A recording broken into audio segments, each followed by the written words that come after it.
Bom dia e obrigada por aguardarem. Sejam bem-vindos à teleconferência da CSN para a apresentação dos resultados referentes ao quarto trimestre de 2025 e ao ano de 2025. Estão presentes hoje conosco os diretores da companhia. Informamos que esse evento está sendo gravado e que todos os participantes estarão apenas ouvindo a teleconferência durante a apresentação da companhia. Em seguida, iniciaremos a sessão de perguntas e respostas, quando instruções adicionais serão fornecidas. O evento de hoje poderá ser acessado no site de RI da CSN, ri.csn.com.br, onde se encontra disponível a apresentação. O replay deste evento estará disponível logo após o seu encerramento. Antes de prosseguir, gostaríamos de esclarecer que algumas das afirmações aqui contidas são meras expectativas ou tendências e se baseiam nas hipóteses e perspectivas atuais da administração da companhia, podendo haver variações materiais entre os resultados, performance e eventos futuros, não se constituindo em projeções. Os resultados reais, desempenho e eventos podem diferir significativamente daqueles expressos ou implicados por essas afirmações, como resultado de diversos fatores, tais como condições gerais e econômicas no Brasil e outros países, níveis de taxa de juros e de câmbio, renegociações futuras ou pré-pagamento de obrigações ou créditos denominados em moeda estrangeira, medidas protecionistas nos Estados Unidos, Brasil e outros países, mudanças em leis e regulamentos e fatores competitivos gerais, em base global, regional ou nacional. Agora, gostaríamos de passar a palavra para o Marco Rabelo, diretor executivo de Finanças e de Relações com Investidores, que fará a apresentação dos destaques operacionais e financeiros da CSN nos períodos. Por favor, senhor Marco, pode prosseguir. Bom dia a todos. Agradeço por participarem de mais uma teleconferência de resultados da CSN. Estamos hoje reunidos para apresentar o desempenho do quarto trimestre do ano de 2025. Um período muito especial para a companhia, onde podemos atingir uma série de novos recordes operacionais importantes que colocaram a CSN em um outro patamar de entrega. Se o desempenho até o terceiro trimestre já havia sido bastante forte, o quarto trimestre não foi diferente. E quando analisamos os destaques do slide 2, podemos ver que mesmo em um trimestre marcado pela sazonalidade negativa do período de chuvas e atividade comercial mais fraca, a CSN conseguiu apresentar o seu resultado mais forte de todo o ano. Contribuiu para esse desempenho uma resiliência operacional muito grande, observada nesse período, com mineração, logística e cimentos apresentando resultados bastante consistentes, enquanto a siderurgia foi positivamente impactada por efeitos não recorrentes. No ano, o EBITDA de 11,8 bilhões de reais foi 15% superior ao verificado em 2024. Impulsionado por volumes recordes registrados na mineração e em logística, custos mais baixos na siderurgia e um ambiente de preços que começou a recuperar de forma estruturada no mercado de cimentos. A despeito de toda a resiliência operacional, a CSN viu sua alavancagem subir pela primeira vez no ano, apenas nesse final de exercício, em razão de um aumento pontual nos investimentos, além do carrego das despesas com juros. Por outro lado, no dia 15 de janeiro, a CSN anunciou os movimentos estratégicos necessários para equacionar em definitivo a estrutura de capital do grupo. Para isso, a estratégia envolve a venda de participação em ativos com potencial de levantar até 18 bilhões de reais. O objetivo é reduzir a alavancagem e abrir um caminho para um novo ciclo de crescimento do grupo, com conclusão prevista para até o final desse ano. Ou seja, esse aumento de alavancagem é algo pontual e que já está sendo endereçado em definitivo dentro do grupo. Passando para os destaques da mineração, tivemos no quarto trimestre de 2025 o segundo maior volume de produção e vendas da história da companhia, mesmo considerando a sazonalidade mais fraca com o início do período de chuvas. Esse desempenho reflete toda a eficiência que a companhia tem conseguido extrair, tanto da sua capacidade produtiva quanto do seu modal logístico. Em 2025, o volume de vendas superou pela primeira vez a marca de 45 milhões de toneladas, ajudando a superar o guidance em 5%. Desde o IPO, em 2021, o volume tem apresentado crescimento médio anual de 8,4%, mesmo sem qualquer adição de capacidade no período, o que destaca o fortalecimento da plataforma logística e evolução estrutural da operação. A combinação de resultados operacionais recordes e a manutenção de preços em patamares elevados permitiu o crescimento de 9% no EBITDA anual. Na siderurgia, tivemos uma nova queda no custo de produção, com o indicador atingindo o menor patamar desde 2021, refletindo avanços importantes na eficiência operacional, maior otimização do uso de matérias-primas e ganho no processo de combustão.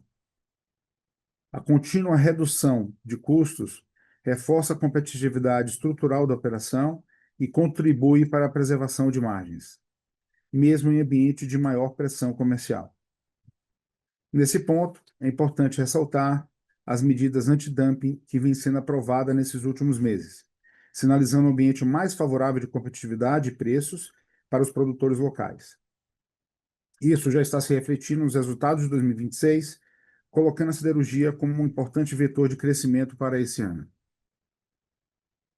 Já no mercado de cimentos, continuamos a presenciar um forte desempenho, com a companhia conseguindo repassar preços mesmo no período de chuvas e atividade comercial mais fraca. Isso mostra a resiliência da operação, com o mercado de cimentos experimentando um ambiente comercial mais favorável, com demanda crescente e maior utilização de capacidade dos produtores locais. O resultado do trimestre explicitou também a estratégia adotada no período com a CSN priorizando resultado em detrimento de volume. A combinação desse efeito com o rígido controle de custos levou a companhia a apresentar mais uma expansão de rentabilidade, com a margem EBITDA se aproximando do patamar de 30% no quarto trimestre de 2025. Por fim, olhando para o lado direito do slide, temos os destaques de logística e energia, com ambos os segmentos apresentando recordes de EBITDA no ano de 2025. No caso específico da logística, o segmento consolidou-se como um dos principais pilares de estratégia de verticalização da CSN e um dos maiores vetores de crescimento do grupo. A aquisição da Tora, que originou o subsegmento de logística multimodal, ampliou a atuação da companhia no modal rodoviário, agregando operações de frota, caminhões e porto seco ao portfólio, enquanto MRS e TK apresentaram recordes de volumes e cargas transportadas durante o ano com operações impecáveis. O quarto trimestre de 2025 foi ainda positivamente impactado pelo excelente desempenho operacional verificado no período, o que fez com que a companhia conseguisse manter a margem EBITDA praticamente estável em relação ao trimestre anterior, em 42%. Já no segmento de energia, esse foi mais um ano de forte crescimento, com o EBITDA apresentando uma evolução de 79% no período, positivamente impactado pela melhoria no ambiente de preço. Passando agora para o próximo slide, apresentamos aqui o resultado do EBITDA, da margem EBITDA no quarto trimestre de 25, onde podemos observar que o quarto trimestre foi o melhor resultado do ano, com EBITDA de 3,3 bilhões de reais e uma margem de quase 28%. Esse desempenho reflete a forte resiliência mostrada nos segmentos de mineração, logística e cimentos, além de efeitos não recorrentes verificados no segmento de siderurgia. No acumulado do ano, podemos ver no gráfico da direita a contribuição positiva que quase todos os segmentos deram para o EBITDA anual, com a única exceção vinda do segmento de cimentos, ao verificar uma pressão pontual de custos com matéria-prima na primeira metade do ano. Dos demais segmentos, o forte crescimento de EBITDA e rentabilidade foi um resultado de um esforço extraordinário, onde a companhia conseguiu apresentar uma série de recordes operacionais, principalmente no segmento de mineração e logística, além de uma estratégia assertiva aplicada no segmento de siderurgia, com a decisão de parar um dos altos fornos e focar na otimização e eficiência da operação. O EBITDA de 11,8 bilhões de reais alcançado no ano de 25 representou um sólido crescimento de 15% contra o ano anterior e sinaliza o forte potencial que a companhia tem pela frente para avançar ainda mais na captura de resultado. Para 2026, siderurgia e cimentos já apontam para um desempenho ainda mais forte vindo da retomada de preços, enquanto a mineração e a logística devem continuar se beneficiando de uma excelência operacional com manutenção do preço do minério em níveis elevados. No slide seguinte, Apresentamos as atividades de investimento do período, onde podemos presenciar um crescimento de 42,4% do CAPEX contra o trimestre anterior, o que reflete a concentração sazonal de desembolsos no encerramento do ano, além do avanço em projetos estratégicos, como a P15 na mineração, a recuperação da UHE, da hidrelétrica de Jacuí, no segmento de energia, e a renovação de frota na logística multimodal. Aqui, dados os processos de metodologia do grupo, sempre temos um desembolso maior de investimentos, especificamente no final do ano. Tanto é que, quando comparamos com o mesmo período de 2024, o número ficou praticamente inalterado. Já o total de investimento no ano somou 5,9 bilhões de reais, um aumento anual de 7,4%, em linha com os avanços da infraestrutura da P15 e dentro do guidance projetado para o ano. Passando para o slide 5, temos aqui a análise de capital de giro, onde podemos constatar uma liberação importante nesse trimestre, ocorrendo em razão da sazonalidade, com a menor atividade comercial no segmento de siderurgia e cimentos, impactando a linha de contas a receber. Por sua vez, a linha de fornecedores apresentou crescimento de 8,5% no trimestre, refletindo o maior volume de compras de minério de ferro de terceiros pela mineração. Já no slide seguinte, apresentamos o resultado do fluxo de caixa ajustado, que foi negativo em 261 milhões de reais nesse último trimestre, o que representa uma melhora significativa em relação ao resultado do trimestre anterior, principalmente considerando a aceleração dos investimentos verificados nesse período. Esse desempenho reflete a resiliência da operação e mais um impacto positivo com a liberação de capital de giro, mostrando que a companhia tem conseguido reduzir o impacto da queima de caixa observado ao longo de todo o ano de 2025. Nesse contexto, a perspectiva para o fluxo de caixa é mais favorável para os próximos resultados, à medida que se espera uma evolução dos indicadores operacionais no ano de 2026, além dos efeitos positivos que a redução nos níveis de estoque e mais a queda gradual na curva de juros devem trazer para a conversão do caixa. No próximo slide, mostramos a situação do nosso quadro de endividamento e alavancagem, assim como o comportamento da dívida ao longo do trimestre. Como podemos ver no gráfico da esquerda, a principal mensagem aqui é o aumento pontual do endividamento, em razão da concentração das atividades de investimento no final do ano e do consumo de caixa verificado no período, demonstrado no gráfico da direita. Com isso, o indicador de alavancagem medido pela relação dívida líquida EBITDA dos últimos 12 meses alcançou 3,47 vezes, apresentando a primeira elevação após 3 trimestres consecutivos de queda. Não obstante esse aumento pontual na alavancagem, a companhia mantém seu compromisso com a redução do nível de endividamento e com a preservação de estrutura de capital sólida para os próximos exercícios. Nesse contexto, como mencionei no começo da apresentação, em 15 de janeiro de 2026, a gente apresentou ao mercado uma atualização estratégica, contemplando os esforços para melhorar a liquidez e alavancagem do grupo, por meio de alienação do controle do segmento de cimentos, alienação minoritária do segmento de infraestrutura e avaliação de rotas e parcerias estratégicas para o desenvolvimento do segmento de siderurgia. Iniciativas que irão contribuir para o fortalecimento da estrutura financeira da companhia e reduzir significativamente a sua alavancagem. Quando olhamos para o gráfico da direita, percebe-se que os principais ofensores para o aumento do endividamento no período foi o impacto extraordinário da siderurgia relacionado à sua sociedade, principalmente a amortização dos contratos de pré-pagamento de minério de ferro, onde não houve renovação de novas operações de pré-pagamento de minério de ferro nesse período, e os efeitos da variação cambial.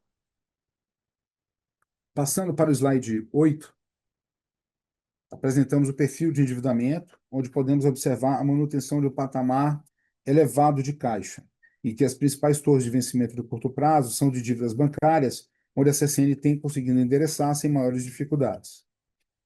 Além disso, a companhia tem trabalhado de forma bastante ativa no objetivo de alongamento do prazo de amortização de parte importante da curva e está, nesse momento, evoluindo em estruturas financeiras que anteciparão os refinanciamentos das dívidas de curto e médio prazos, em conjunto com o efeito da redução da dívida bruta, que é pretendida com a venda dos ativos. Com isso, concluímos a análise do resultado consolidado e podemos passar para o slide número 10, onde apresentamos os destaques do segmento de siderurgia.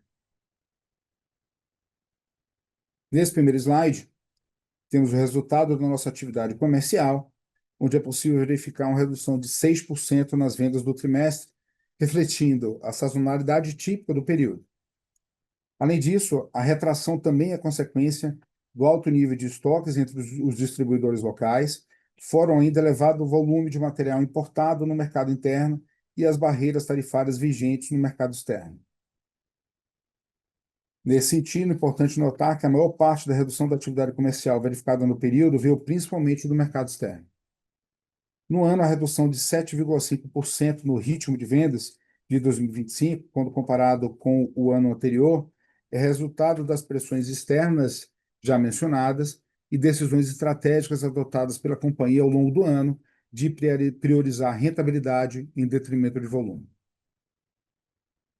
Quando a gente olha para o slide seguinte, o de produção, percebemos que o resultado do quarto trimestre representa o maior volume trimestral de 2025, mostrando que a companhia tem conseguido extrair cada vez mais eficiência do seu complexo produtivo. Já a forte queda na comparação anual é consequência direta da parada de manutenção de um dos altos fornos realizados desde o início de 2025. Parada essa que não tem apresentado maiores consequências para o custo da placa produzida e tampouco para a performance por tonelada. Muito pelo contrário. Quando olhamos para a direita no slide, podemos ver que o custo de produção caiu mais uma vez nesse trimestre, atingindo o menor patamar dos últimos 4 anos, o que reflete o aumento de eficiência no processo produtivo, com a maior otimização de matérias-primas e melhora no processo de combustão. Já a performance por tonelada verificou uma melhora significativa em razão da dinâmica positiva dos custos e dos efeitos não recorrentes registrados no período, como consequência da ociosidade produtiva decorrente do menor nível de utilização da capacidade instalada. Passando para a performance financeira da siderurgia, no slide 12, podemos observar que a estratégia de priorizar a rentabilidade, ao invés do volume adotada durante parte do ano de 2025, foi assertiva, uma vez que foi possível verificar um crescimento consolidado de 2,6% no preço médio anual, mesmo com toda a dificuldade competitiva com o material importado. Por outro lado, o faturamento seguiu pressionado pela disputa por participação de mercado contra as importações, além do menor volume produzido em razão da parada do Alto Forno 2, como mencionamos aqui durante a apresentação. No lado direito, a história é diferente, podemos ver um crescimento de rentabilidade tanto na comparação trimestral quanto anual. Esse desempenho evidencia a evolução da eficiência operacional, alinhando disciplina comercial com consistente redução de custos, mesmo em um ambiente competitivo e hostil no mercado doméstico. Além disso, o resultado também foi impactado positivamente, como comentamos, pelo efeito extraordinário já citado anteriormente, mas mesmo sem esse efeito, a maior rentabilidade é resultado direto da estratégia produtiva bastante assertiva adotada em um momento de forte pressão no mercado doméstico. Nesse sentido, com o endereçamento desta pressão do material importado e com as medidas protetivas que vêm sendo aprovadas, não tenho dúvida de que a siderurgia vai ser um importante vetor de crescimento para o resultado do grupo em 2026. Passando agora para o segmento de mineração, temos no slide 14 o resultado de produção e vendas. Aqui podemos ver que 2025 foi um ano muito especial para a história da CSN, com diversos recordes de produção e compra sendo atingidos, possibilitando que a companhia superasse pela primeira vez o patamar de 45 milhões de toneladas produzidas no período. Esse desempenho reflete elevada eficiência operacional demonstrada tanto na mina quanto no canal logístico, possibilitando que a companhia superasse em 4,5% o arrojado guidance projetado para o ano. Do lado das vendas, esse foi o segundo melhor trimestre da história da companhia, ficando atrás apenas do trimestre logo anterior, em razão do início do período chuvoso. Já no ano, o volume de 45,9 milhões de toneladas vendidas representa o melhor resultado da história da CSN e reflete o fortalecimento da plataforma logística e da capacidade de embarques. Com o resultado de 2025, a companhia conseguiu registrar um crescimento médio anual de 8,4% desde o IPO, mesmo sem qualquer adição de capacidade no período, o que é um feito extraordinário de eficiência operacional. Em relação à performance financeira do slide 15, podemos notar que a redução de receita durante o trimestre reflete a combinação de menores volumes de embarques com uma pequena redução do preço realizado. No entanto, o resultado do ano mostra sólido crescimento de 18% no faturamento, como reflexo tanto dos recordes operacionais quanto da manutenção do preço de minério em patamares elevados. No caso do EBITDA, tivemos uma performance igualmente forte, com o EBITDA subindo 9% no período e apresentando uma margem EBITDA ajustada de 41%. O resultado anual foi impulsionado pela combinação de volumes recordes de vendas, ambiente de preço resiliente ao longo de todo o exercício e disciplina na gestão de custos, refletindo a consistência operacional e a robustez estrutural do segmento de mineração. No slide seguinte, temos a bridge, que traz a reconciliação do EBITDA do quarto trimestre contra o trimestre anterior. Nesse caso, podemos ver o impacto da sazonalidade do período, com o menor volume apresentado em razão do início do período de chuvas. Adicionalmente, o desempenho foi impactado também pela piora no custo de frete, maiores compras de terceiros e pelo menor efeito de cargas expostas a períodos cotacionais futuros. Passando agora para a análise do setor de cimentos, temos no slide 18 a análise do volume de vendas e observando tanto no trimestre quanto no ano. Em cimentos, a sazonalidade é ainda mais marcante no final do ano, pois além do período de chuvas, temos também um menor número de dias úteis e uma atividade comercial mais fraca, com feriados e férias de final de ano. Isso justifica o impacto das vendas nesse período. Por outro lado, quando olhamos o desempenho do ano, podemos ver uma estabilidade, mesmo com reajustes de preços aplicados apenas no segundo semestre do ano, o que sinaliza o bom nível de consumo de cimentos no mercado brasileiro, ainda mais quando se considera os altos juros praticados no país. O resultado sinaliza também a resiliência da demanda e a capacidade da companhia de preservar volumes em um ambiente ainda bastante competitivo. No slide seguinte, temos a performance financeira do segmento, onde presenciamos uma queda de 6% no faturamento do trimestre, com a sazonalidade da operação mais do que compensando o aumento de preços observado no período. Por outro lado, o resultado do ano mostra o maior faturamento já registrado na história da companhia, o que reforça o posicionamento estratégico da CSN no setor, com escala, eficiência logística e disciplina operacional que permitem capturar oportunidades associadas à demanda habitacional e à expansão da infraestrutura no país. Do lado do EBITDA, tivemos uma pequena queda no resultado de 2025, em razão do aumento dos custos com matéria-prima observado no primeiro semestre do ano, mas que foram normalizados ao longo de 2025.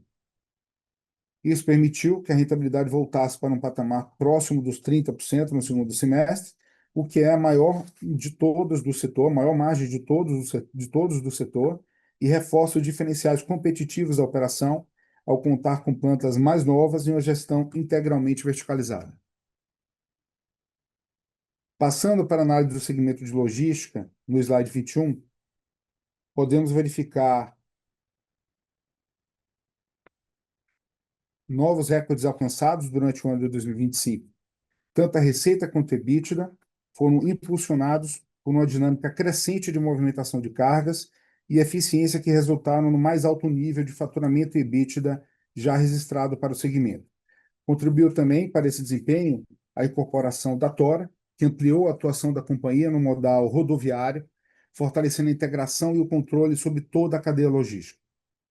Entre os principais destaques do segmento, temos a logística ferroviária, como a principal propulsora desse resultado, sustentada por um forte movimento de cargas, principalmente pela MRS. O EBITDA, por sua vez, atingiu quase 2 bilhões de reais, com a margem de 44%, patamar levemente inferior ao de 2024, em razão da menor contribuição do modal portuário e de margens menores do modal rodoviário. Por fim, apresentamos agora, no slide 23, o desempenho de energia, mais um segmento a apresentar recordes históricos de faturamento e EBITDA em 2025. Aqui, a performance foi impulsionada pela robustez operacional ao longo do exercício e pela melhora no preço de comercialização de energia verificada durante todo o ano. Isso permitiu que a EBITDA apresentasse um crescimento de 79% em 2025, com margem EBITDA ajustada de 37,4%. Com isso, eu termino as apresentações dos segmentos e convido a Helena Guerra para apresentar os destaques de ISG. Bom dia a todos. Vamos lá. Bom, quando a gente fala aqui dos avanços da nossa agenda ESG da CSN, eu acho que o ponto principal é bastante simples. A gente não trata aqui de uma agenda apenas reputacional. Todos os avanços apresentados aqui estão diretamente ligados à redução de risco operacional, redução de risco regulatório, e de risco financeiro. A começar pelo destaque na segurança de nossas barragens. Encerramos 2025 novamente com 100% das nossas barragens com estabilidade certificada, as declarações de condições de estabilidade válidas, além dos avanços no nosso cronograma de descaracterização das estruturas existentes. Para uma companhia como a nossa, que tem operações relevantes em mineração, isso é fundamental para reduzir risco operacional, risco ambiental e potenciais passivos. É importante a gente destacar também que, mesmo diante desse volume grande de chuvas que a gente teve registrado agora em Minas Gerais, nossas estruturas e nossas operações mantiveram as condições plenamente seguras, estáveis, todos os sistemas de monitoramento funcionando perfeitamente, o que novamente reafirma a resiliência das nossas operações, a robustez dos nossos protocolos de gestão operacional. No que tange à segurança operacional, mantivemos a taxa de frequência de acidentes em 1,9, está estável aí nos últimos anos, mas, por outro lado, reduzimos mais de 10% os eventos com alto potencial de gravidade, uma queda expressiva também nos acidentes com consequências graves, de 67%. Isso, para nós, significa operações mais confiáveis, menos interrupções, menor exposição ao risco às nossas pessoas e também a possíveis perdas operacionais.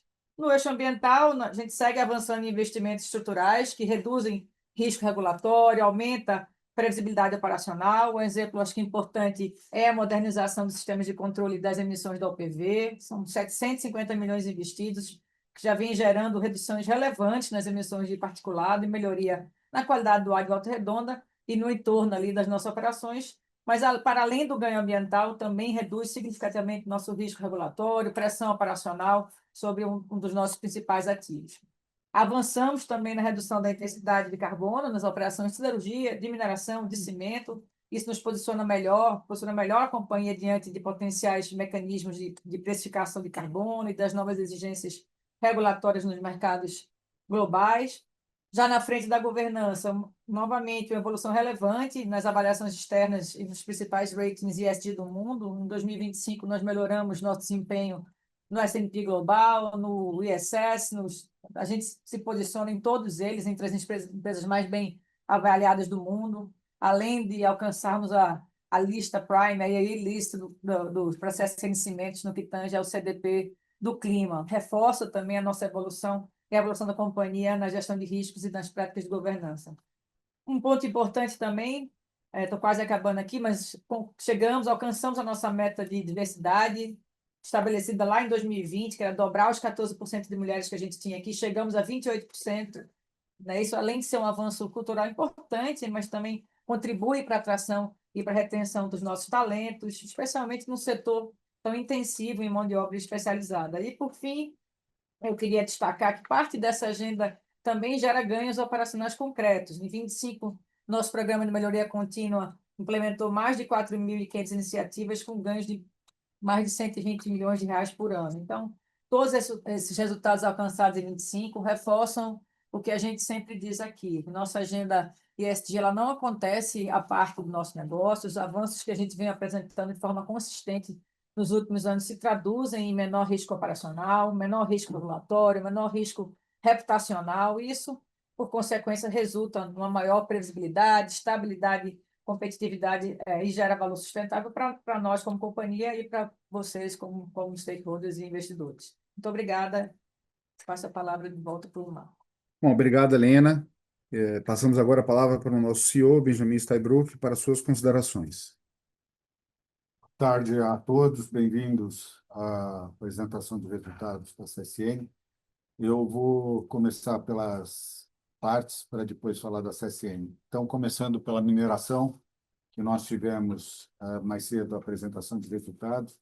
Nós tivemos um ano de 25 muito bom, com todos os recordes batidos, seja em termos de produção, seja em termos de compra, seja em termos de embarque.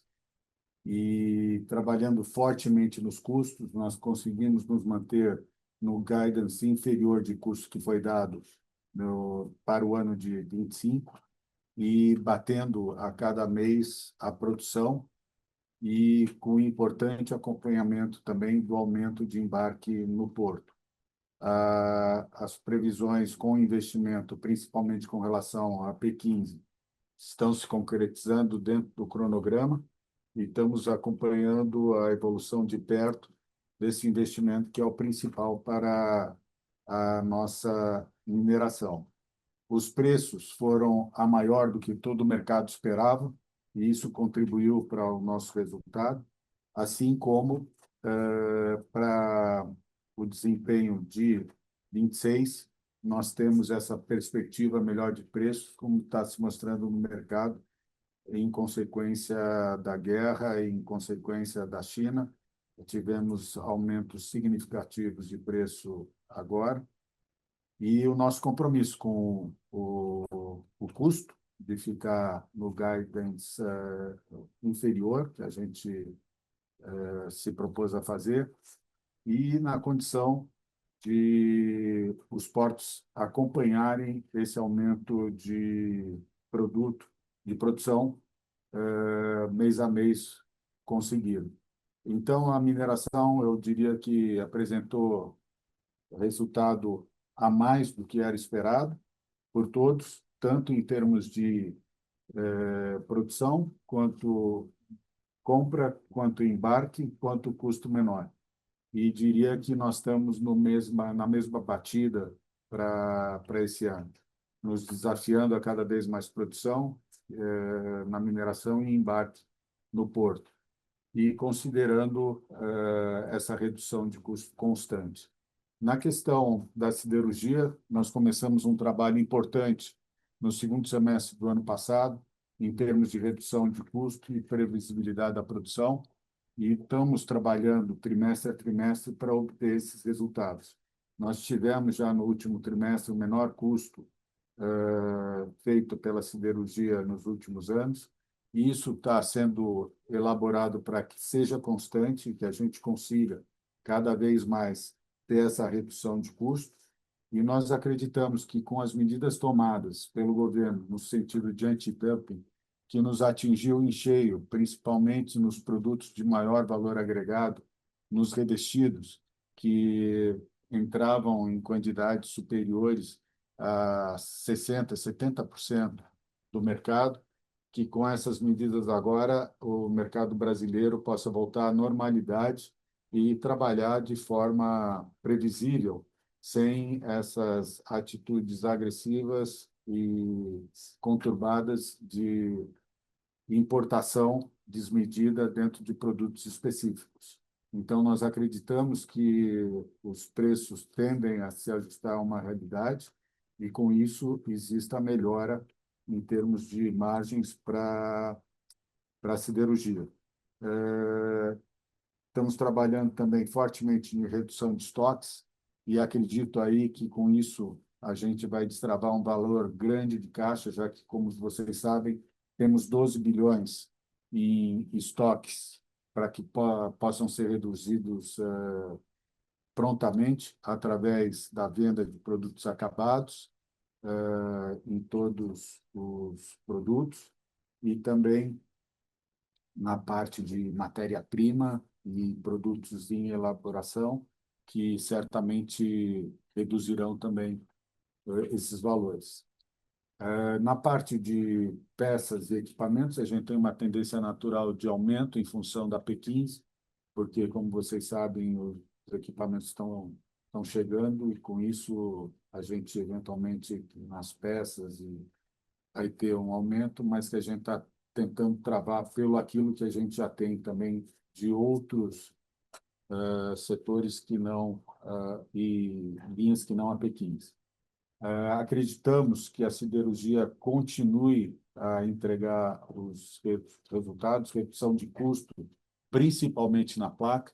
Nós estamos trabalhando com o forno 3 praticamente fazendo a mesma quantidade que fazíamos com o forno 2 e o forno 3. Estamos produzindo praticamente a mesma quantidade, e com isso tem uma queda de custo importante que nós estamos se propondo a fazer e vamos fazer, já que essa é a determinação maior de todos os nossos colaboradores que estão trabalhando em Volta Redonda.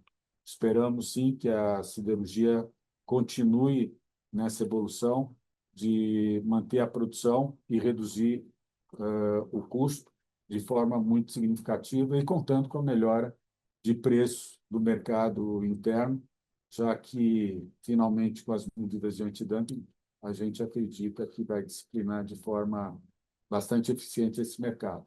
Com relação a cimentos, a gente continua com uma evolução significativa, trimestre a trimestre, tanto de produção quanto de venda, com preços em evolução.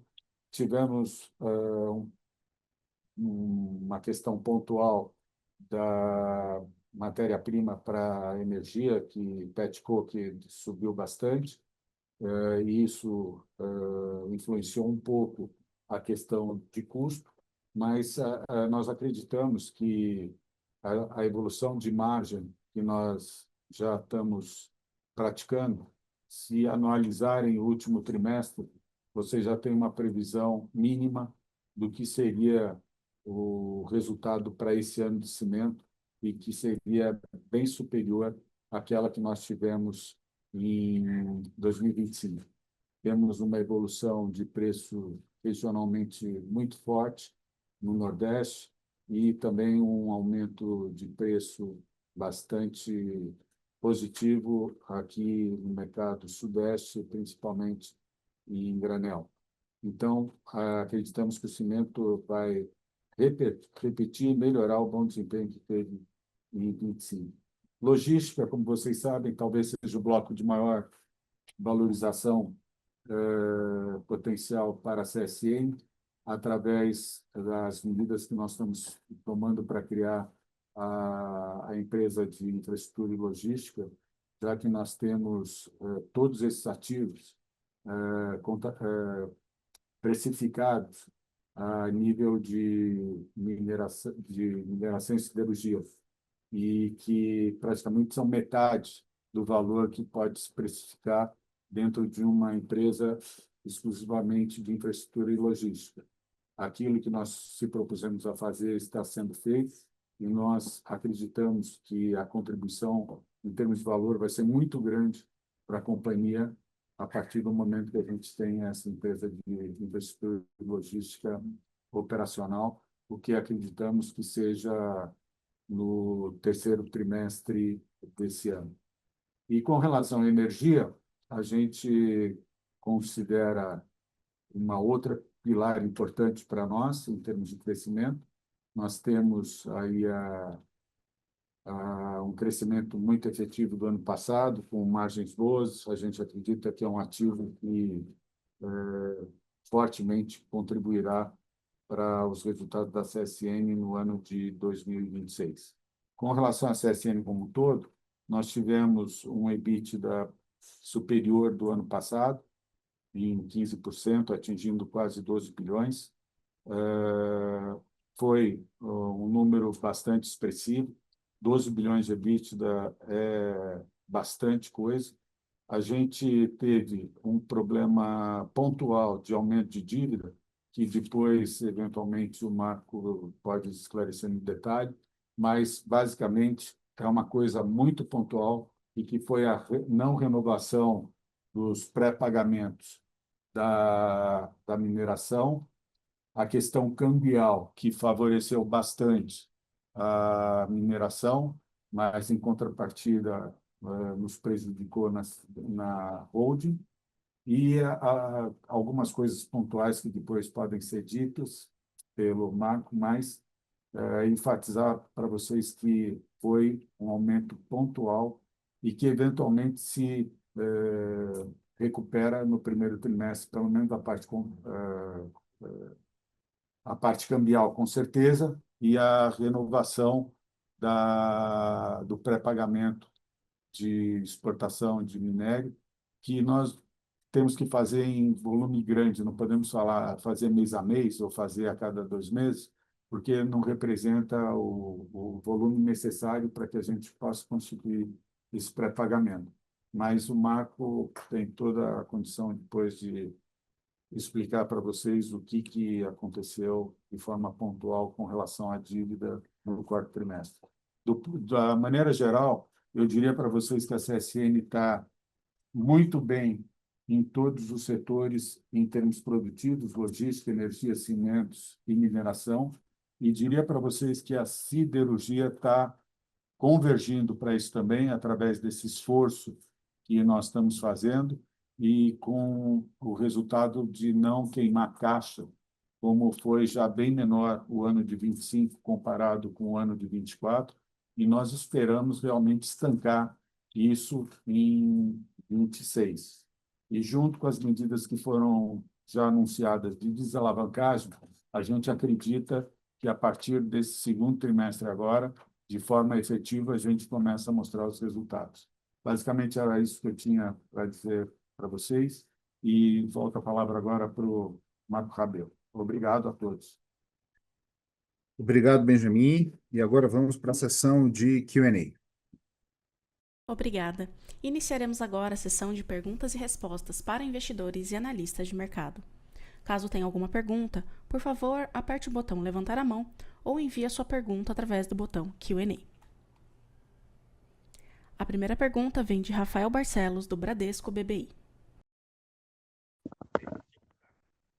Bom dia a todos, obrigado por pegar minhas perguntas. Primeira pergunta sobre o plano de desinvestimento apresentado há cerca de um mês atrás. Vocês podem passar um pouco mais de detalhe das negociações aí dentro do possível e qual o timing previsto para a execução das operações? E minha segunda pergunta sobre siderurgia, talvez aqui puxar o Martinez para fazer alguns comentários aqui do mercado. A gente tem visto aí algumas iniciativas de aumento de preço, né, no galvanizado, laminado a frio. Eu entendo que tem talvez aí mais 5%, ou pelo menos 5% de aumento para abril. Então, queria entender como você tem visto aí as dinâmicas, demanda, estoque, preço e a efetividade até agora vista aí nas medidas recentes de proteção ao mercado aí anunciadas. Obrigado. Rafael, muito obrigado pela pergunta. Marco Rabelo, vou endereçar o primeiro ponto. Como acho que a maioria deve ter assistido no 15 de janeiro, o anúncio do nosso plano, a gente está super focado e como o Benjamin também comentou agora nas suas considerações, em ter a assinatura, né, ter o signing, pelo menos, em ambos os processos no terceiro trimestre desse ano, dando um pouco mais de detalhe em cada um deles. No caso da operação da venda do controle de cimentos, um processo super saudável, a gente está vendo.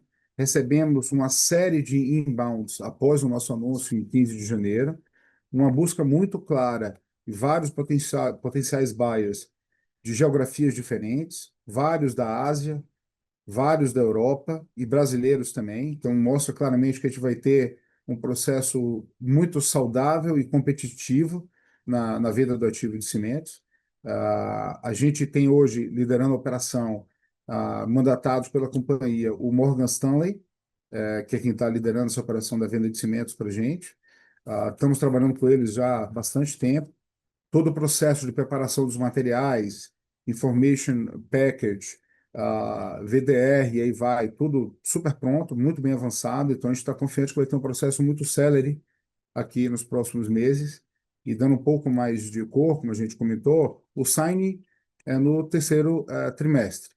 A gente imagina que em torno de 2 meses, ter várias NBOs aqui na mesa é mais do que atingível, é mais do que factível, tá?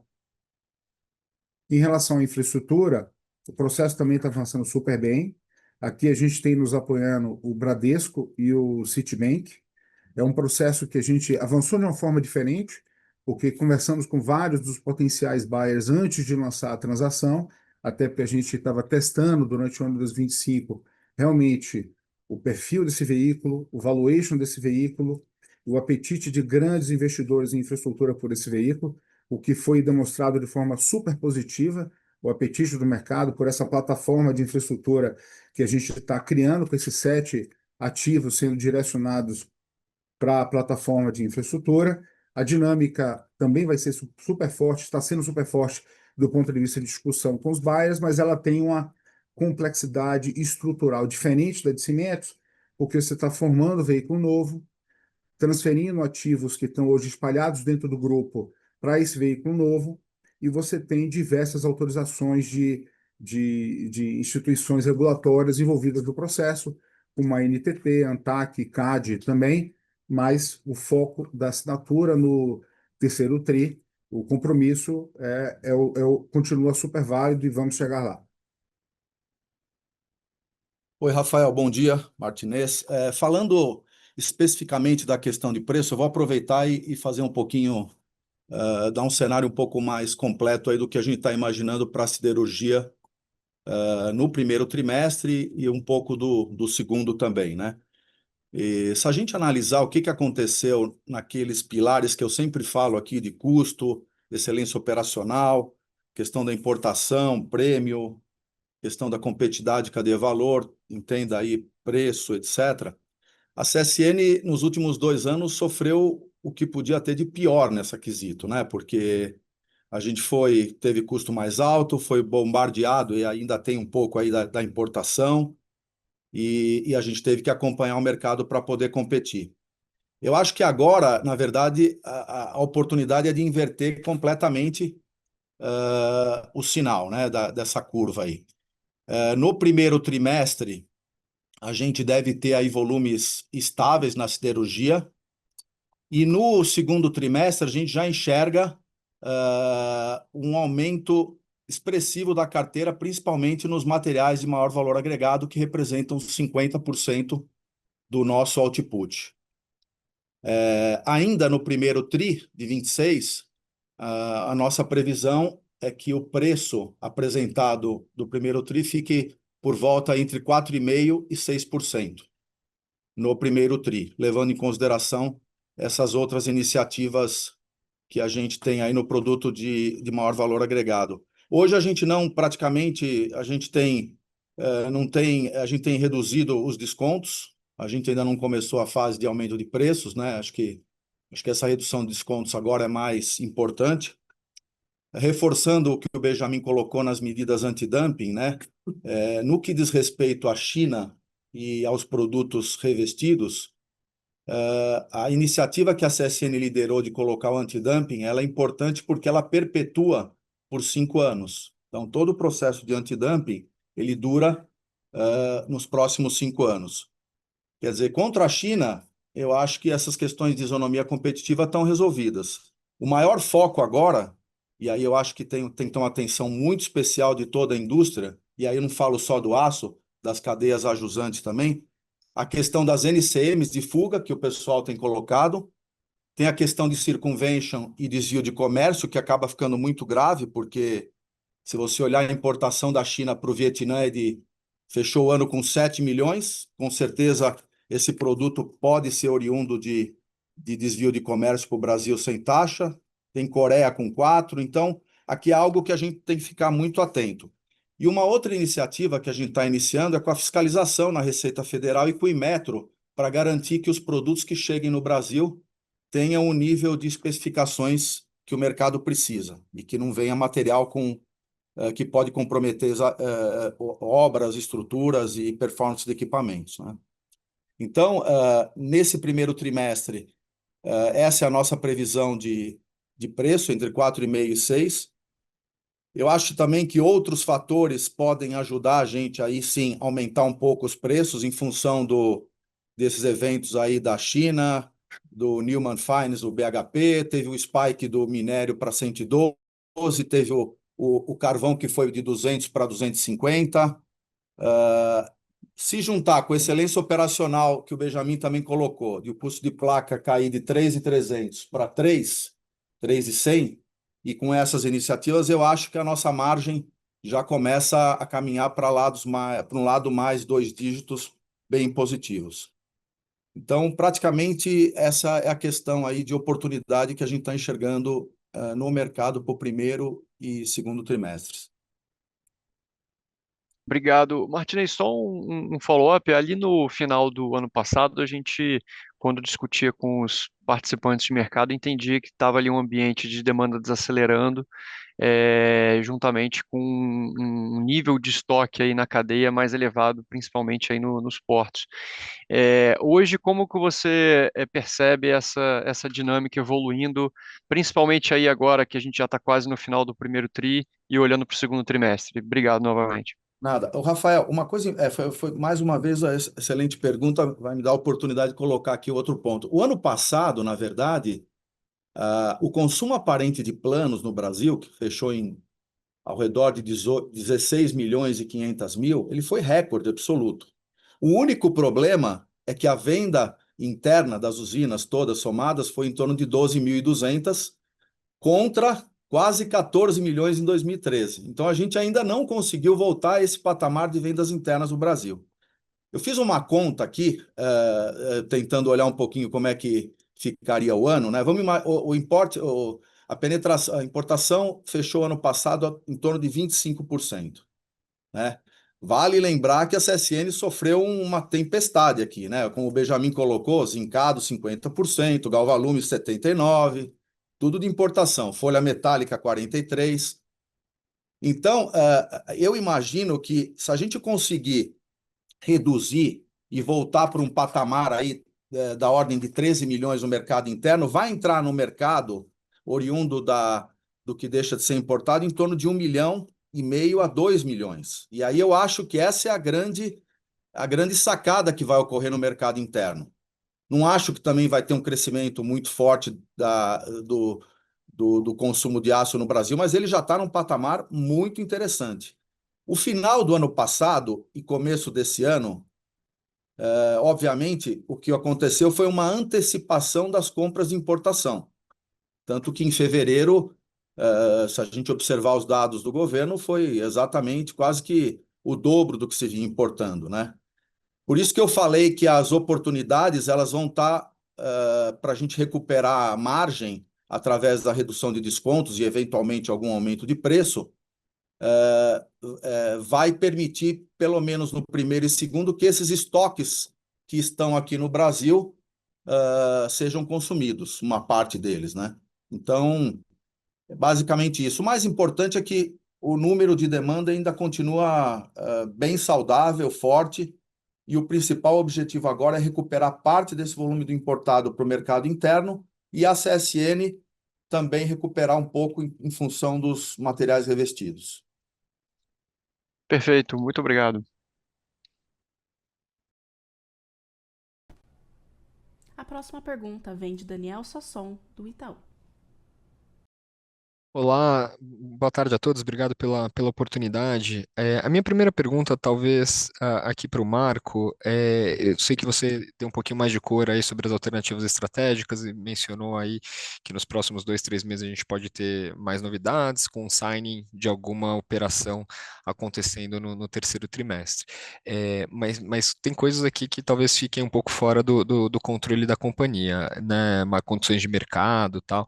Então, eu queria entender se você, quais são as alternativas, opções estratégicas, de repente coisas temporárias que você tem em mente aí como planos B, C, né? Talvez se vocês consideram ter algum tipo de estrutura financeira temporária, bridge loans, que de repente deixem o mercado mais tranquilo e deixem, comprem um pouco de tempo aí para vocês analisarem esse processo competitivo que está parecendo ser saudável, como você colocou aí para os ativos, principalmente de cimento de vocês. Acho que seria interessante entender a sua cabeça em relação a essas alternativas. E aqui talvez um follow-up para o Martinez da pergunta anterior do meu colega em relação acho que o Martinez comentou um pouquinho sobre os volumes vindos da China já estarem, de certa forma, mais protegidos, né, que o antidumping dura 5 anos e tal. Se você tem preocupação, Martinez, com volumes entrando de outros locais, né, sendo substituídos, por exemplo, por volumes da Coreia, se de repente vocês pensam em pedir, né, que investigações sejam iniciadas para outras regiões também. Se tem alguma coisa que a gente pode ver nesse sentido acontecendo no curto prazo. Em maio também vence o segundo ano daquelas medidas, né, de aquele sistema híbrido de cota e tarifa. Se de repente a gente pode ver esse sistema sendo substituído para, putz, ao invés de cota ser 25% de tarifa de importação para todo mundo, se isso tá fora de cogitação. Queria entender como fechar melhor o cerco aqui na sua cabeça. Obrigado, pessoal. Daniel, Marco, obrigado pela pergunta. Bom, primeiro, você sabe como é o procedimento de toda a companhia, ainda mais uma companhia do tamanho da CSN. E a gestão financeira sempre vai ter uma pluralidade de opções, de alternativas, de estratégia, não só para poder endereçar a liquidez da companhia, como o refinanciamento da dívida da companhia. Então, a gente sempre tem aqui um rol de estratégias que a gente tem sempre disponível, que a gente vem construindo para usar no melhor momento. Também, obviamente, como é do nosso perfil da companhia, a gente só tem a intenção de trazer o mercado quando você tem uma operação encerrada, né? Uma operação assinada, plenamente formalizada, para comunicar ao mercado como um todo, como, como deve sempre ser, de uma maneira muito isonômica, igual para todo mundo ao mesmo tempo. Então, a gente evita ficar trazendo informações intermediárias sobre operações financeiras diversas que a companhia vem trabalhando. Mas, aproveitando sua pergunta, até por uma questão da midiática, saiu muita coisa na mídia sobre uma operação que a companhia estaria trabalhando. Acho que é importante fazer apenas esse comentário. Sim, primeiro, a gente acredita, como você comentou e como eu falei durante a apresentação, que o processo de venda dos ativos estão sendo super saudáveis. O de cimento tem um destaque maior, até porque é um ativo de venda de controle, ele tem um cheque muito maior envolvido nessa operação, então ele é mais emblemático. Então, obviamente, ele está chamando muito mais atenção do mercado como um todo. Saiu muito no mercado, e só por isso eu vou comentar sobre uma operação que a gente estaria fazendo em relação com esse ativo. A gente priorizou uma estrutura onde, sim, o ativo, a venda de cimentos é o colateral da operação. A gente estava super próximo de ter essa operação encerrada algumas semanas atrás, onde a gente teve alguns eventos muito negativos envolvendo créditos corporativos de outras empresas que não a CSN. Isso acabou, acho que como você sabe, todo mundo acompanhou, criando um ruído muito grande no mercado de crédito de uma forma geral, tanto fundo de crédito privado como banco também, sem falar da guerra também, que todo mundo está acompanhando. Então, a gente acabou não assinando naquele momento, esperando mais alguns dias para esperar a poeira baixar um pouco em relação a essa discussão de crédito como um todo. Voltamos com essa operação para o mercado. Mesmo o grupo de bancos que estava conosco algumas semanas atrás está conosco hoje novamente, e a gente está com a operação agora num ponto extremamente maduro. A gente acredita claramente que, questão de dias, para ser mais claro, poucos dias, a gente vai ter essa operação assinada e encerrada. E aí, tendo ela assinada e encerrada, como é de praxe, a companhia vai fazer um comunicado formal ao mercado para comunicar a todos os stakeholders de uma maneira única e direta. Obviamente, temos outras opções que a gente sempre vem construindo.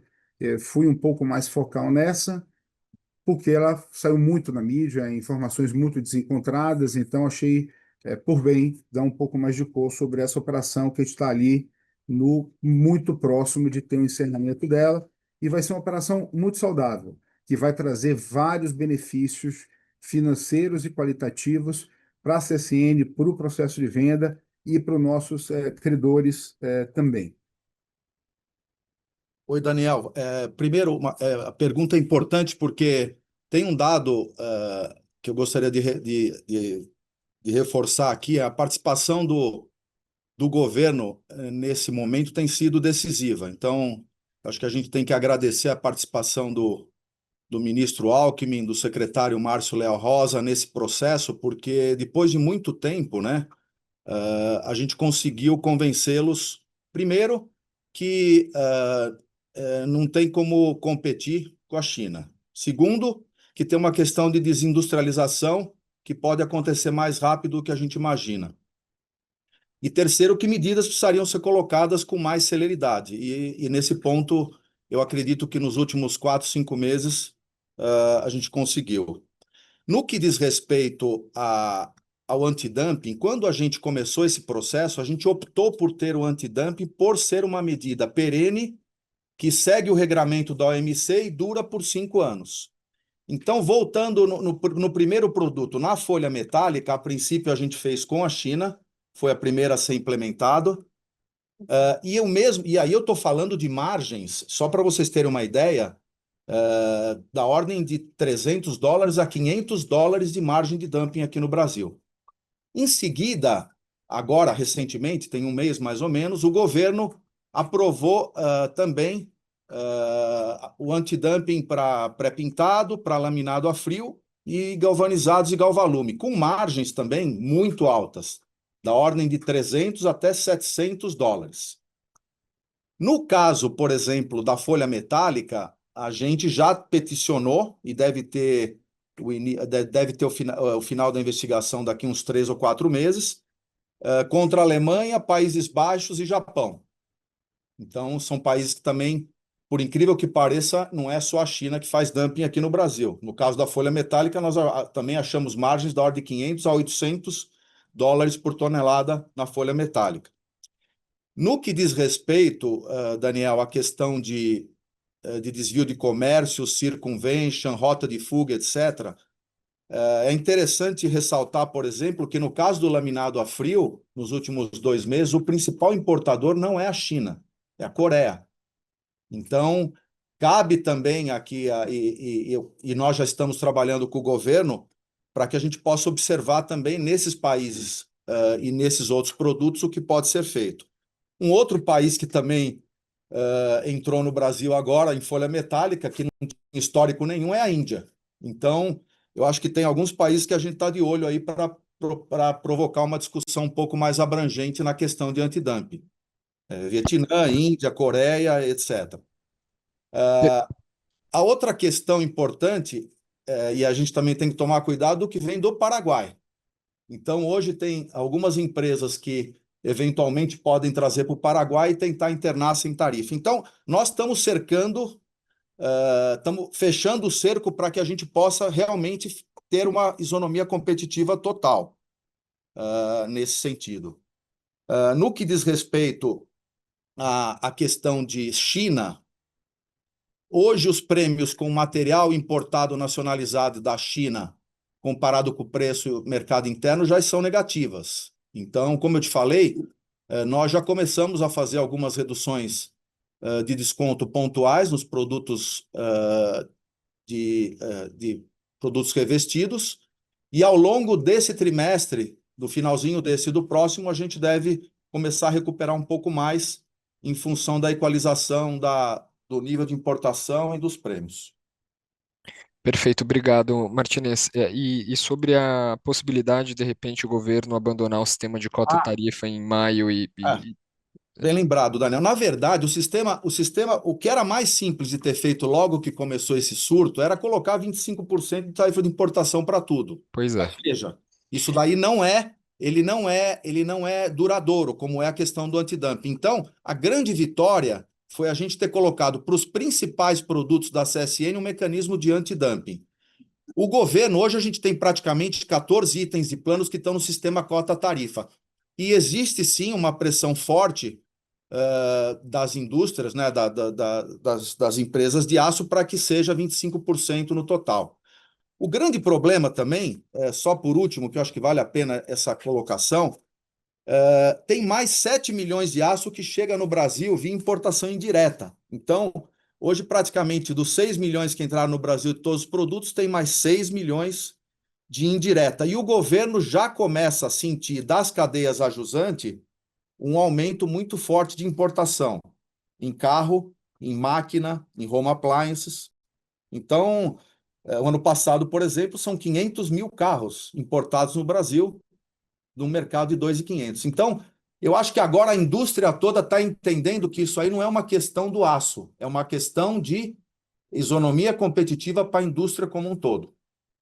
Perfeito, Martinez, obrigado. E obrigado, Marco, pela resposta anterior.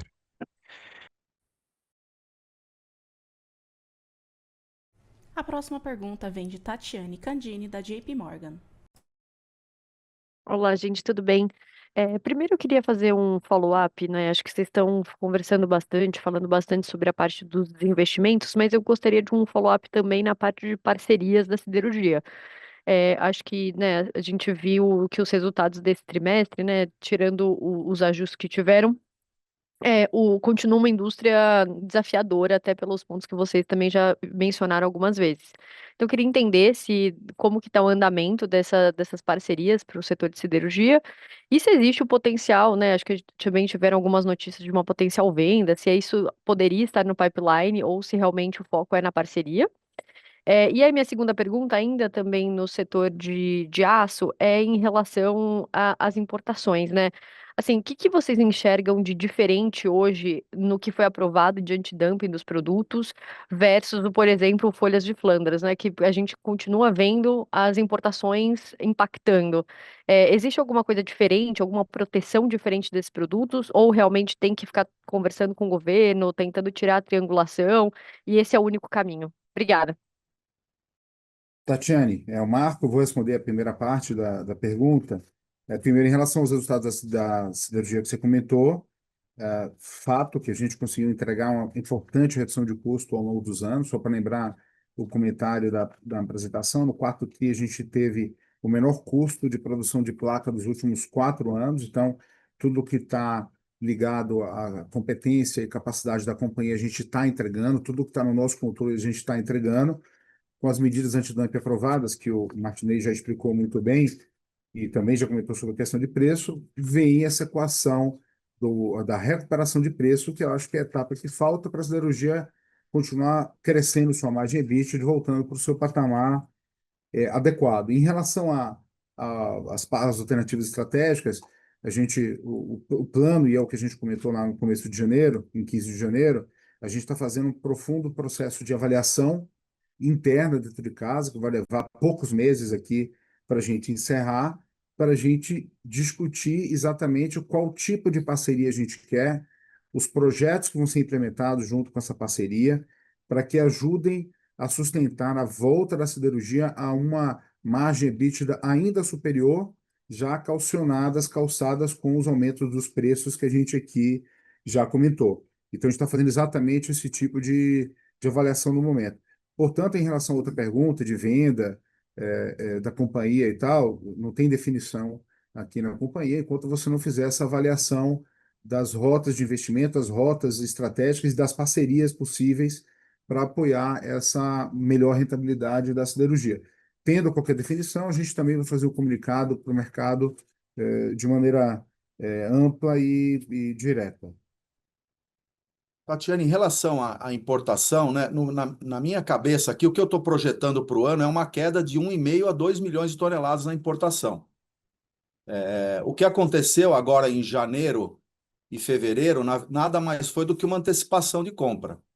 Então, primeiro ponto, né, nós vamos ser diretamente impactados porque esse volume de importação que vem para o mercado interno vai beneficiar mais a CSN, que além de ter mais produtos de valor agregado, está mais focado na construção civil, na distribuição e outras indústrias que também têm o preço spot, não tem o preço de contrato para tudo isso, né? Então, esse é um dado importante.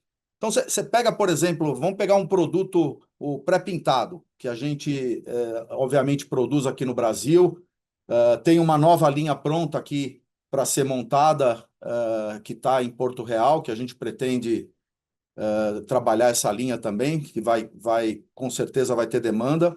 Você pega um pré-pintado, a nossa margem hoje praticamente chega a R$ 900 por tonelada. com uma pequena redução de custo, que eu não estou considerando nada expressivo, de R$ 200 por tonelada, e uma correção nos descontos que a gente tem, a gente pode facilmente aumentar essa margem para $300 por tonelada. Então, com certeza, na questão de rentabilidade, nós vamos ter surpresas interessantes na questão com relação à queda da importação, porque vai nos afetar diretamente.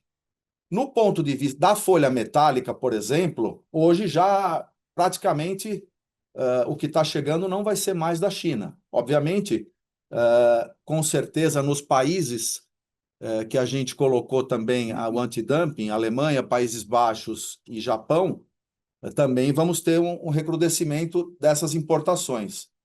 O crescimento do mercado interno já vai se apresentar mais forte na folha metálica no segundo trimestre também. Então, a gente deve elevar esse patamar de vendas aqui no Brasil em 20% de um produto que a gente tem uma margem super elevada. Então, o cenário é muito positivo, muito diferente do que a gente enfrentou nos últimos 2 anos, porque me parece que essa situação veio para ficar, tem outros eventos que a gente não tem controle e que vão contribuir para que a gente consiga recuperar as margens no que diz respeito aos preços.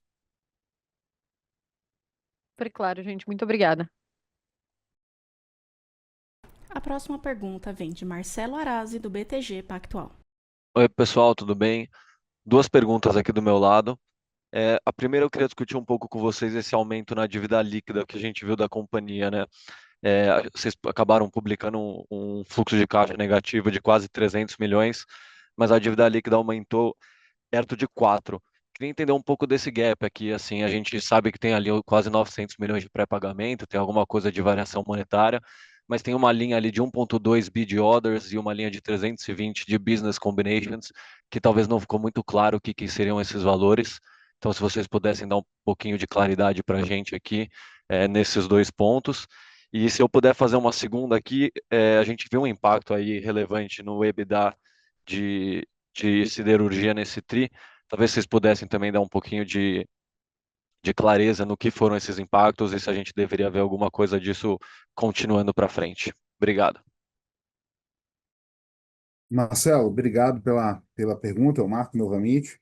Bom, em relação ao slide de dívida líquida, até pegando ele aqui novamente, eu acho que os dois maiores efeitos, você já comentou. Tem uma discussão de variação cambial importante, de mais ou menos 800 milhões de reais. Tem o pré-pagamento do minério de ferro, de também quase 900 milhões de reais. Focando nesse ponto aqui da variação cambial, primeiro, você teve ali realmente uma desvalorização do câmbio no final do ano. Isso já voltou agora no início do ano de novo, com a valorização do real de maneira bem forte. Então, você já devolve aqui no começo do trimestre esse ponto de maneira clara. E o pré-pagamento do minério de ferro, só para dar mais detalhe nele, antes de ir para os outros itens, como também a gente explicou, e o Benjamin, aliás, explicou de maneira muito, muito bem, a gente, como sempre, são operações que você faz de 300, 400, 500 milhões de dólares de uma vez só, você faz em poucos momentos ao longo do ano. A gente fez uma importante no terceiro trimestre de 2025, não fizemos no quarto trimestre de 2025, vamos fazer aqui entre o primeiro, segundo ou terceiro trimestre, estamos olhando aqui ó, o melhor momento de mercado para fazer essa avaliação, mas essa recomposição de caixa também volta ao longo do ano, né? E aí, claramente, por você não ter feito ali, ter amortizado bastante operação, porque você amortiza ao longo de maneira mais dividida ao longo do ano, você acabou tendo essa perda de caixa também, mas ela também é uma perda que ela volta aqui no começo do ano, como a gente comentou. Então, esses 2 eventos são eventos que voltam de maneira clara já na sequência aqui no começo de 2026.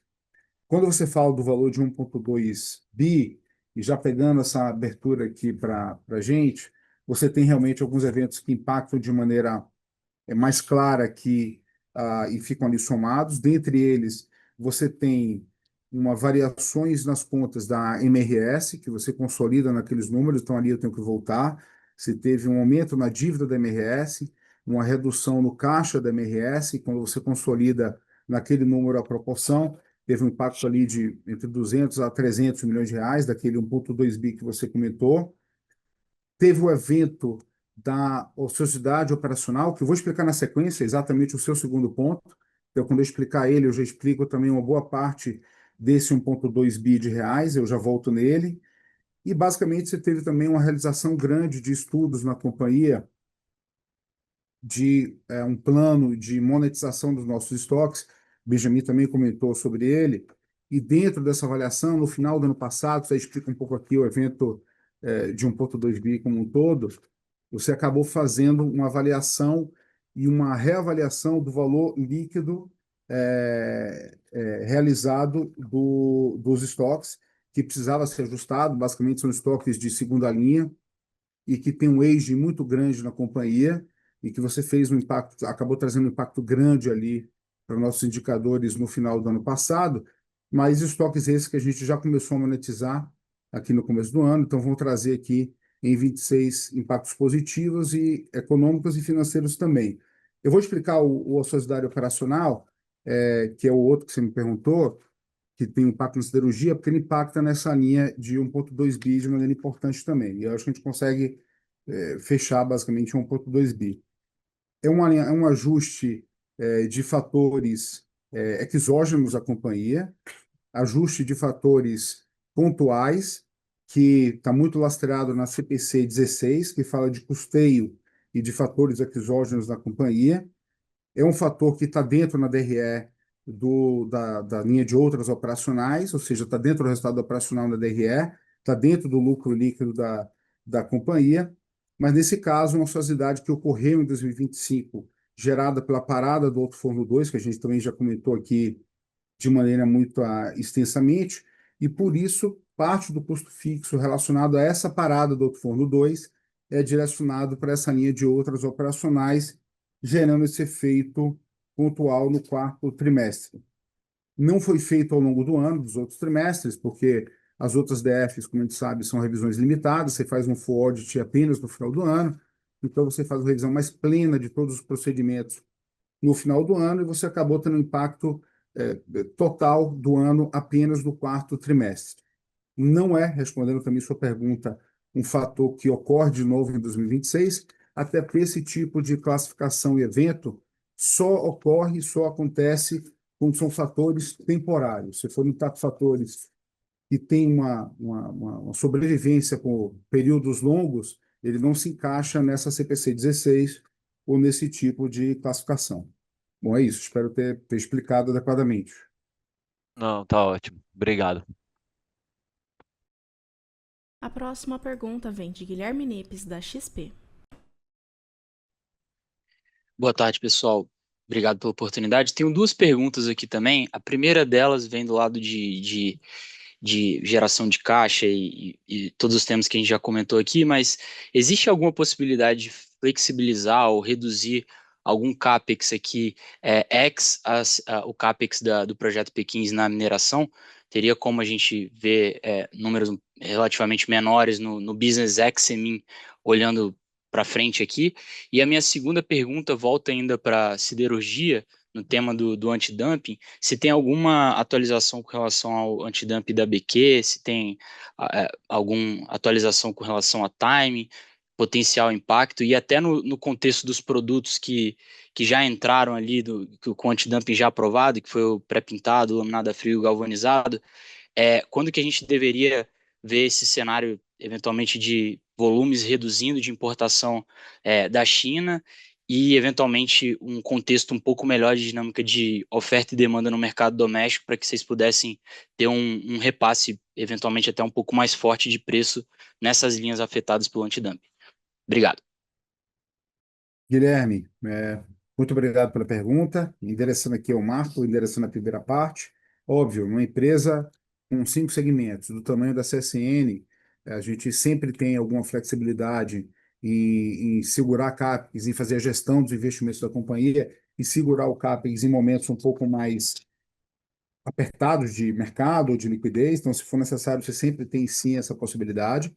É importante mencionar que todo esse trabalho de definição de rotas estratégicas da siderurgia e de trazer um parceiro é também na linha de melhorar essa discussão do consumo de CAPEX pela siderurgia, ou pelo menos não ter o CAPEX da siderurgia consumindo o espaço que a gente está desalavancando ao longo do ano, que deveria ser priorizado esse espaço para os investimentos de 45% a 50% em margem EBITDA da mineração e da infraestrutura, como a gente comentou no plano do dia 15 de janeiro. Então, toda essa discussão é muito focada na discussão de CAPEX da siderurgia também, então também vai trazer um benefício para o uso do caixa da companhia no CAPEX como um todo.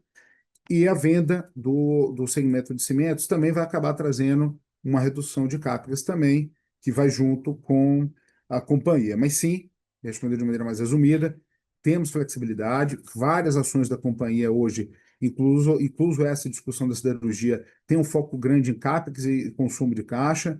Então a gente está fazendo um trabalho muito importante para ter isso muito bem, muito melhor equacionado ainda até o final desse ano. Guilherme, na verdade, nos produtos que a gente, da folha metálica pré-pintado, galvalume, galvanizado e laminado a frio, a determinação já foi final, né? Já está implementado e dura 5 anos, acabou.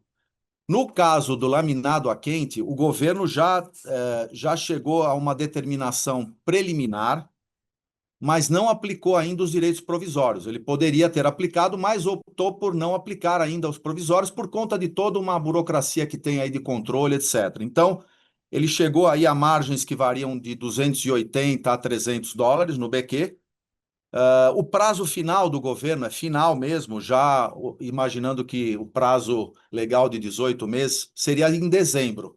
Mas pelas conversas que a gente tem hoje diretamente aí com o governo, a gente deve ter a determinação final implementada até junho, julho no máximo, o que também é bastante positivo com relação à China. No outro caso importante também, que pode servir de, vamos dizer assim, de uma jurisprudência para os outros antidumps que a gente está olhando, no caso da folha metálica contra a Alemanha, País Baixo, Japão, a gente já também, o prazo legal é dezembro de 26, mas também já foi determinado para o governo ele colocou um preliminar de 315 a 800 dólares, mas não aplicou ainda. Então, nos próximos 2 a 3 meses, deve aplicar. Então, praticamente, esse é o portfólio que a gente tem de isonomia competitiva e defesa comercial. Vale sempre salientar que a gente sempre está olhando aí dano, nexo causal e o próprio dumping que foi comprovado tecnicamente nesses casos.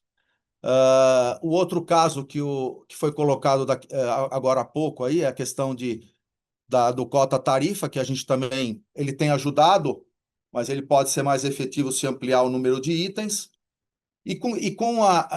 No que diz respeito à questão de como que a gente vai observar ao longo do ano, o primeiro TRI praticamente não houve redução de importação. Pelo contrário, teve até um aumento muito forte em fevereiro. Então, a gente deve enxergar essa redução mais expressiva no segundo trimestre desse ano. E, como eu falei, a minha expectativa é que a gente tenha uma redução no ano em torno de 1,5 a 2 milhões de toneladas, principalmente dos produtos que a CSN foi afetada. E teve uma pergunta que o Marcelo Arazi fez aí que não foi respondida, né? Da questão da margem da CSN em relação a como é que a gente está olhando para frente, né? Nós tivemos um cenário muito difícil, e apesar de tudo isso, né, comparações são odiosas, mas necessárias. Apesar de tudo isso, tirando o efeito não recorrente da questão da capacidade ociosa que o Marco explicou, nós teríamos uma margem de EBITDA da ordem de 7,6% a 8%, que é maior que toda a média do setor. E para a gente foi um desafio muito grande, porque imagina competir com produtos que têm 50% de importação. Então, nós tivemos que fazer uma ginástica enorme aqui para poder capturar e trazer esse resultado, apesar que ainda não é o que a gente está imaginando. No segundo TRI, e olhando um pouco mais o final do ano, a gente imagina recuperar e trazer essas margens aí para perto de 2 dígitos ou um pouco acima de 2 dígitos, dependendo da questão aí de entrada de importados, que no meu modo de entender vai cair de maneira expressiva. Perfeito, obrigado. A próxima pergunta vem de Henrique Marques, da Goldman Sachs. Oi, pessoal, tudo bem? Obrigado por pegar minhas perguntas. Só um follow-up rápido aqui na questão do aço. Só para confirmar, para esse primeiro TRI, vocês esperam passar um aumento de 4 a 6%? Não ficou muito claro aqui para mim se é realmente isso ou é só uma redução dos descontos para o primeiro TRI. E dado a expectativa de uma potencial melhora de volume, eventualmente uma queda na importação, existe algum planejamento? Vocês pensam em potencialmente religar o Alto Forno 2?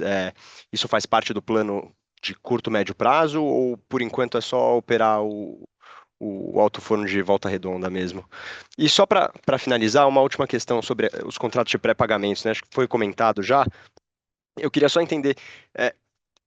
Esse quarto TRI foi realmente algo pontual? Vocês estão tendo algum tipo de dificuldade de rolar esses contratos de pré-pagamento?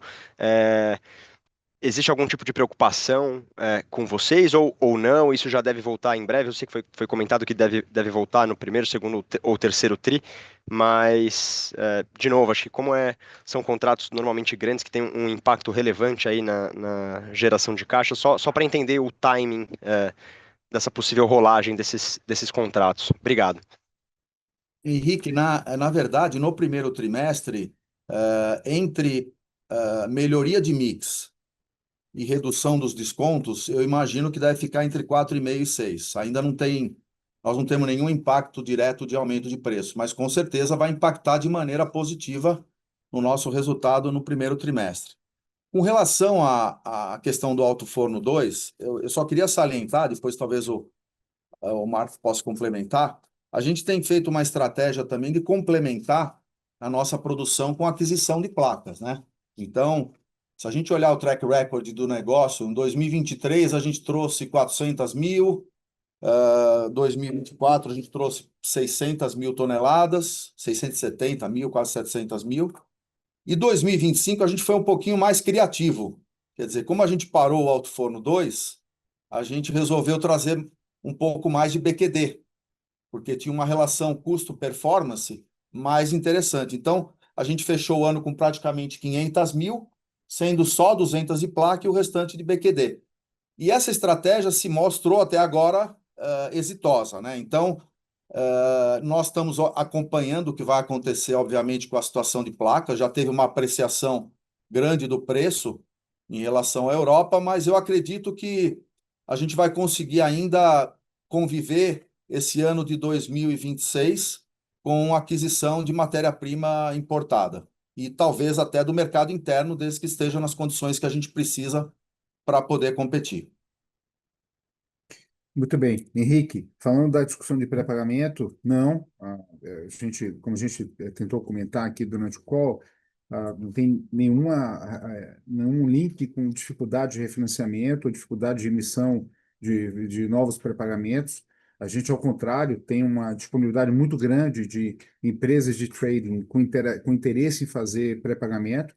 Ano passado, a gente teve pelo menos 2 empresas de trading adicionais às que a gente já tinha antes, procurando a companhia, querendo fazer. Então, a gente tem uma competição até muito melhor hoje do que a gente tinha um ano e meio atrás, em relação a empresas querendo fazer esse tipo de linha de pré-pagamento com a companhia, com a CSN.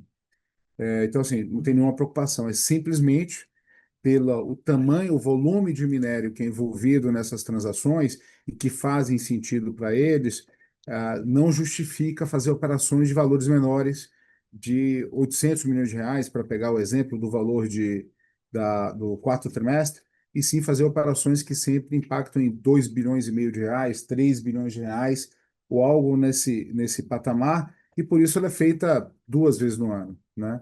Não mais do que 2, pode ter uma eventualidade de ser 3, mas usualmente 2 vezes no ano é o que você faz. É o que foi feito ano passado, por exemplo, né? E nos anos anteriores também não foi tão diferente disso. Então, nenhuma relação em relação à dificuldade, não. Tá ótimo, muito obrigado. A próxima pergunta vem de Pedro Melo, do Citi. Opa, pessoal, boa tarde, obrigado pelo espaço. Acho que a grande parte das perguntas foram respondidas, mas eu queria voltar no ponto de planos para desalavancagem. dadas as alternativas que foram colocadas, venda de ativos, um novo empréstimo, dividendos da Semin, enfim, parceria de siderurgia, se talvez tenha alguma outra fonte de caixa relevante, talvez não mapeada pelo mercado, sobretudo quando a gente olha para a amortização de 9,4 bi em 26. Então, queria entender aí se teria algum outro plano que não esses que a gente já tem discutido. Obrigado. Pedro, obrigado pela pergunta. Eu acho que assim, tentando responder sua pergunta de uma maneira bem clara, a proposta de desalavancagem, estratégia de desalavancagem da companhia, ela passa basicamente pela venda de ativos, portanto, injeção de capital dentro da companhia. E com base nisso, obviamente, incentivar todo o mercado na linha de redução da dívida bruta e a continuidade normal, como vem sendo feito ao longo dos últimos meses, dos refinanciamentos da companhia. Mas uma redução de desalavancagem bruta na casa de 14, 15, 16 bilhões de reais, como a gente vem comentando. Eu entendo seu comentário, a gente tem títulos bastante descontados no mercado hoje, mas a estratégia nessa linha de uso do capital levantado com essa operação financeira que a gente comentou, que vocês questionaram, é fazer todas as transações com o mercado da forma mais amigável possível, da forma mais friendly possível, né? Essa é a linha da companhia. Tá bom, obrigado. Tá, só para complementar até, é óbvio que eu comentei a estratégia, que via venda de ativos e monetização de ativos que a companhia tem. Além desses ativos, é de conhecimento de todos, está no balanço, a gente tem uma série de outros ativos que a companhia tem, que no momento próprio, se necessário, mais à frente a companhia também pode estar utilizando na desalavancagem. Mas esses dois ativos agora já demonstram, dado o tamanho desses cheques, que eles são mais do que suficientes para chegar no tamanho da desalavancagem pretendida. Tá bom, obrigado. A próxima pergunta vem de Nicolas Fibiancic, da Jefferies. Boa tarde, muito obrigado aí pelo espaço e todos os comentários sobre syndicated loan. Só queria follow-up aí sobre a liquidez na holding especificamente. Se nos pode dar um pouco mais de color sobre caixa atual a nível da holding e como está olhando a liquidez para pagamento do vencimento do bond 2026, rolagem dos vencimentos da outra dívida 2026 y también ahí o risco sacado, que vimos subir un poco no trimestre. Sería ótimo estos mensajes para dar un conforto al mercado que está bastante estresado con tema da liquidez. Obrigado. Nicolas, obrigado pela pergunta. O caixa, falando aqui um pouco de forma clara, a gente falou aqui de um caixa de em torno de 16 bilhões de reais no consolidado. Se você for tirando o caixa da mineração e de cimentos e outras companhias menores aqui que você tem, para focar no caixa que está na holding ali, sobre o controle dela, estamos falando em 25 de quase 5 bilhões e meio de reais. Então, caixa bastante confortável para a companhia. Isso um pouco que responde o ponto em relação ao bond ao 2026, que é uma operação de mais ou menos 1 bilhão, que vence também um pouco mais de um mês, né, mais ou menos no final de abril. O bond de 2028, óbvio, é a nossa maior torre, onde a gente tem focado bastante e a gente quer, e é prioridade, começar a diminuir essa torre o mais cedo possível, com caixa e também com liability management, com refinanciamento, como é normal para uma torre desse tamanho. E acho que essa linha que a gente comentou, e alguns aqui já perguntaram, ela vai ser muito importante exatamente nessa estratégia que a gente falou aqui, inclusive do bond a 2028. Tá? Acho que ela vai dar bastante base, bastante material para a gente trabalhar de forma que é muito amigável com o mercado e muito inteligente a redução dessa torre de 2028. Risco sacado, quer dizer, eu vi um aumento de fornecedores importantes no final do ano, mas era muito mais ligado à compra de minério de ferro de terceiros pela mineração, não exatamente em risco sacado. Não sei se eu respondi todos os seus pontos. Muito obrigado. Obrigado. Não havendo mais perguntas, gostaria de passar a palavra para o senhor Antônio Marco Campos Rabelo, CFO e diretor executivo de Relações com Investidores, para as considerações finais. Obrigado pela pergunta de todos. Obviamente, além desse evento aqui junto com vocês, a nossa equipe de RI está sempre à disposição para tirar qualquer dúvida que vocês queiram nos próximos dias e semanas também. E a gente também sempre se encontra nas conferências e estamos à disposição para continuar falando dos nossos temas. Eu vou passar a palavra agora para o nosso CEO, Benjamin Steinbrück, para as suas considerações finais. Bom, queria agradecer a todos a participação aí no call de resultados da CSN. E, para finalizar, eu gostaria de mencionar para vocês que a gente espera que o governo continue apoiando a indústria brasileira como um todo, especificamente a siderúrgica, que foi a mais atingida pela invasão de produtos chineses e que finalmente teve uma reação do governo. Eu gostaria de dizer para vocês, enfatizar que nós vamos fazer a lição de casa, nós estamos fazendo a lição de casa, estamos entregando e vamos continuar entregando. Estamos trabalhando fortemente na siderurgia, estamos tendo resultados e vamos continuar trabalhando assim.